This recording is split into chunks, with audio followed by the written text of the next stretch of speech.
Hello guys, कैसे हैं आप सब लोग। लेवल अप के एपिसोड 43 के साथ हाजिर हूँ। अगर अभी तक आपने मेरे चैनल को सब्सक्राइब नहीं किया हुआ तो चैनल को सब्सक्राइब कर दे, वीडियो को लाइक और शेयर कर दे, शुक्रिया।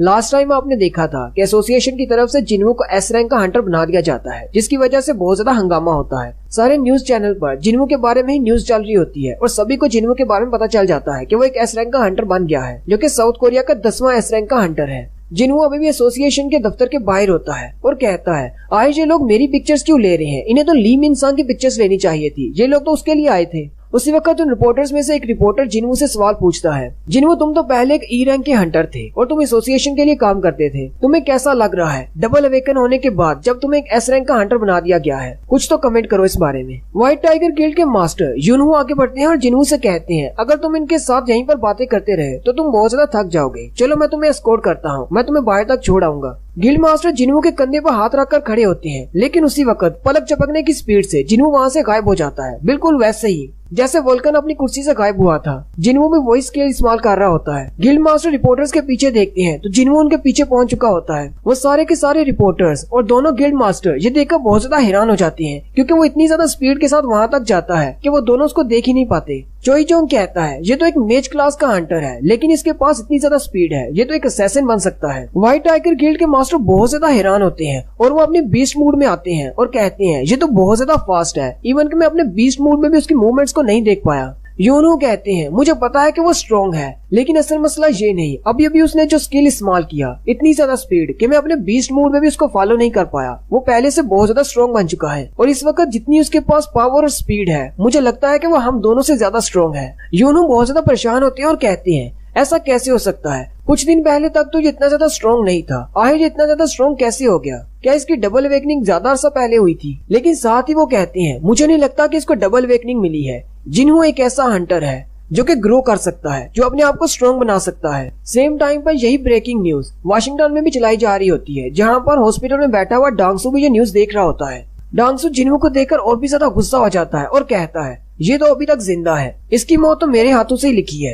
नेक्स्ट सीन में जिन्हों ऑक्शन सेंटर पर जाता है, जहाँ पर वो अपने रेड ऑर्ब को बेचने के लिए जाता है। ऑक्शन के मैनेजर उस रेड ऑर्ब को देखकर बहुत ज्यादा हैरान हो जाते हैं और कहते हैं, मैं सालों से ये काम कर रहा हूँ, लेकिन ऐसा आर्टिफैक्ट मैंने पहले कभी नहीं देखा। वो उसे चेक करने के बाद कहते हैं, ये तो वाकई में मैजिकल पावर को 100% तक डबल कर सकता है।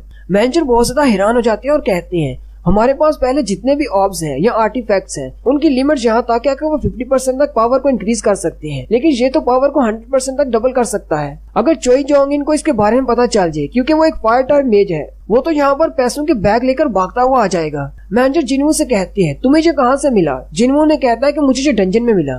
मैनेजर कहते हैं, हाँ, इस तरह के आर्टिफैक्ट्स हमेशा डंजन के अंदर से ही मिलते हैं। मैनेजर जिन्हों से कहते हैं, क्या तुम इसे यहाँ पर रख कर ऑक्शन में बेचना चाहोगे? अगर तुम चाहो तो हम तुम्हारी पूरी हेल्प करेंगे, तुम्हें एक अच्छी खासी प्राइस मिल सकती है। जिन्हों कहता है, मैं इस बारे में सोच सकता हूँ। जिन्हों कहता है, मुझे जल्दी से जल्दी डीमन कासल को क्लियर करना है ताकि मैं अपनी मॉम के लिए मेडिसिन बना सकूं, लेकिन वहाँ की हीट से बचने के लिए मुझे कुछ एक्स्ट्रा इक्विपमेंट्स चाहिए होंगे। जिन्हों मैनेजर से कहता है, क्या आपके पास कुछ ऐसे इक्विपमेंट्स हैं या ऐसे बॉडी आर्मर्स हैं जो कि मुझे फायर से बचा सके? मैनेजर जिन्हों की बात सुनकर हैरान हो जाता है। जिन्हों उनसे कहता है, क्या इस तरह के इक्विपमेंट्स मिलना मुश्किल है?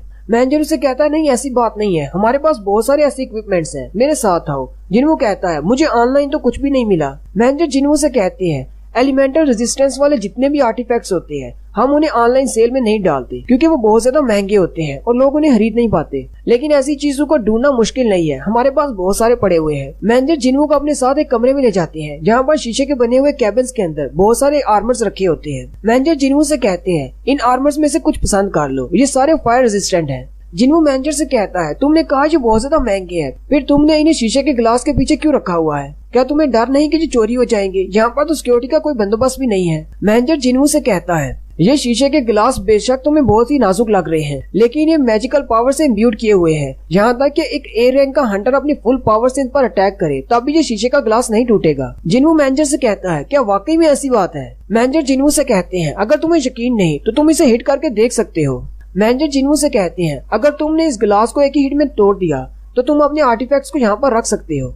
जिन्हों सोच रहा होता है, मुझे इस गिलास में से मैजिकल एनर्जी महसूस तो हो रही है, लेकिन ये इतनी ज्यादा नहीं है, क्या ये मैनेजर वाकई में बड़ी बड़ी बातें तो नहीं कर रहा? जिन्हों साथ ही अपनी पावर को रिलीज करते हुए अपना पंच बना लेता है और शीशे पर मारने लगता है। मैनेजर उसी वक्त जिन्हों से कहता है, मैं तो सिर्फ मजाक कर रहा था, तुम तो सीरियस हो गए, अगर तुमने इस गिलास को तोड़ दिया तो हंटर्स गिल्ड से हंटर्स यहाँ पर जल्दी से आ जाएंगे क्योंकि हमारा उनके साथ कॉन्ट्रैक्ट है।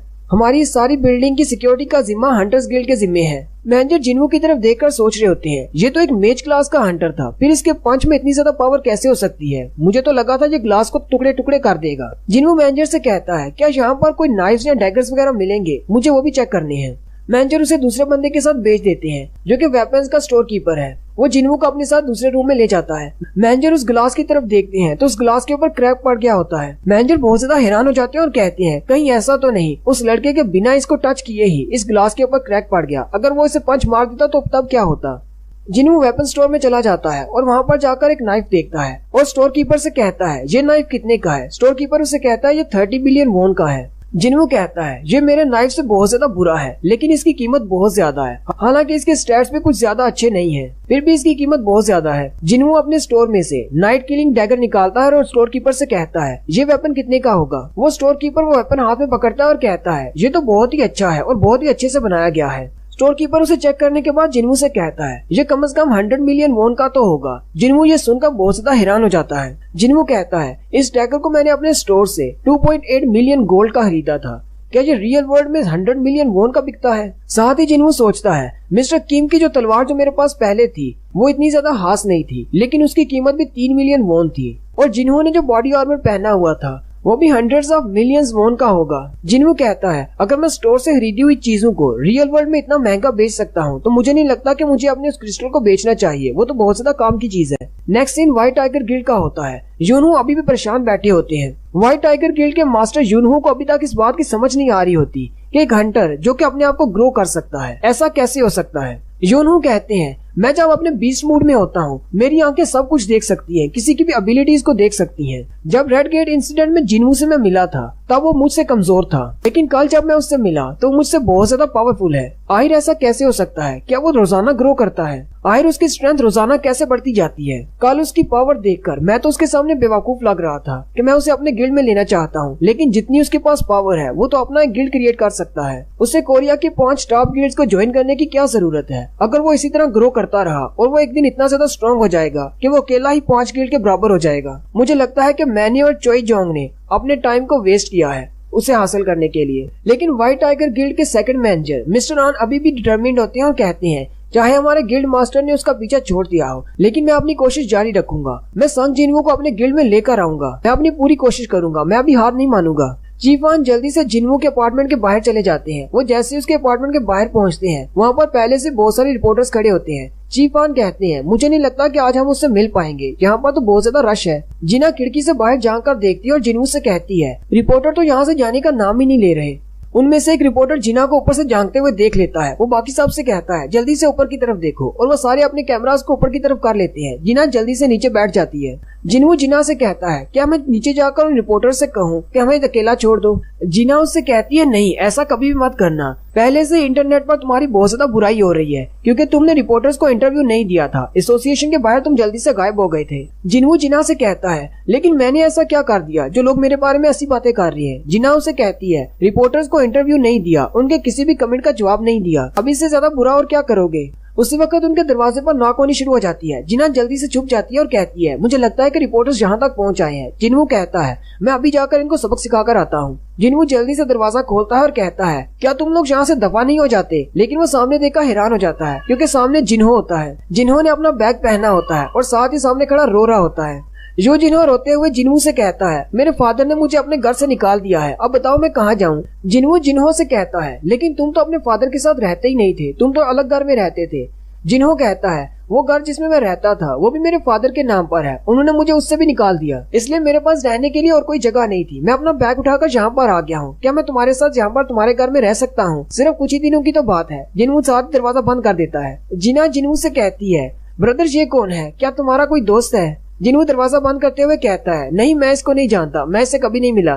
जबकि यो जिन्हों बाहर से दरवाजा पीट रहा होता है और कहता है, प्लीज दरवाजा खोल दो, मेरे पास रहने के लिए जगह नहीं, मैं कहाँ जाऊँ? जबकि उसी वक्त जिन्हों के फादर का सीन दिखाते हैं। जिन्हों की मॉम उससे कहती है, आपको नहीं लगता कि आपने हमारे बेटे के साथ कुछ ज्यादा ही गलत कर दिया? फादर उसे कहते हैं, अगर उसे आजादी चाहिए तो उसे अपनी स्ट्रेंथ पर हासिल करनी चाहिए, लेकिन मुझे समझ क्यों नहीं आती वो जिन्हों के पीछे क्यों पड़ गया है। मैंने उसे कहा भी कि वो गिल्ड को संभाल सकता है, लेकिन फिर भी वो जिन्हों के गिल्ड को संभालना चाहता है। साथ ही जिन्हों के फादर अपनी आंखों पर हाथ रखते हैं। और कहते हैं बहुत ज्यादा अजीब लग रहा है। मदर उसे कहती है क्या हुआ? जिन्हों के फादर कहते हैं मुझे तुम्हारा चेहरा डबल दिख रहा है और साथ ही वो नीचे गिर जाते हैं। जिन्हों की मॉम बहुत ज्यादा परेशान हो जाती हैं और यहीं पर हमारी एपिसोड 43 का एंड होता है। एक्सप्लेनेशन अच्छी लगी हो तो कमेंट करके जरूर बताएं। चैनल को सब्सक्राइब कर दें, वीडियो को लाइक और शेयर कर दें। शुक्रिया।